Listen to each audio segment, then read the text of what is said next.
Nuclear war breaks out on Earth. Radiation spreads across the globe. The Arctic glaciers melt away. Ancient viruses are unleashed. Earth becomes a dead planet, no longer fit for human life. The rich and powerful build spaceships. They flee the planet. But there's only one Earth. Where can they possibly escape to? Yet survivors remain on Earth. They hide in makeshift shelters on mountaintops, high enough to avoid the contaminated zones. This is where Ella lives. Her only companion is a military robot her father left behind. Every so often Ella ventures out to search for supplies. The robot thoughtfully reminds her of safety protocols for entering contaminated areas. Before leaving, Ella always tells the robot to guard their home. Ella drives into town. She searches through the supermarket, but it's been 2 years since the nuclear war. There's barely anything useful left. Though she finds no food, she gathers plenty of materials. She knows they'll come in handy for base repairs later. Back at base, she gives the robot her password. Only after the robot verifies it can she enter. At night, Ella calls out on the radio. But it's been 2 years. No one ever responds. Is she the last person on Earth? Ella feels crushed,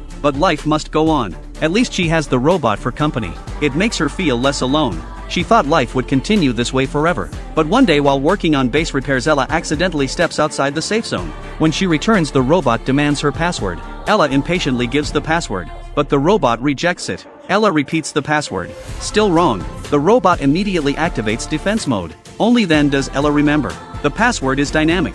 It changes every 3 months. The new password is in the notebook inside. No matter how she explains, the robot won't let her enter the base. Ella has no choice. She retreats outside the safe zone. Half an hour later, the robot's defense mode automatically deactivates. Ella returns again. She tries every password she can think of. All wrong. She attempts to explain the situation to the robot. It's useless. The robot's defense mode activates again. Ella must retreat outside the safe zone once more. This time it will take 12 hours for the robot to deactivate defense mode. During this time, Ella covers her face with a scarf. She tries different identities, but multiple attempts fail to fool the robot. 3 days pass. Ella can't take it anymore. She drives her car straight at the robot. The robot opens fire. Just before the car explodes, Ella jumps out. After the explosion, Ella drags her exhausted body toward the base. She collapses after just a few steps. She doesn't wake until the next day.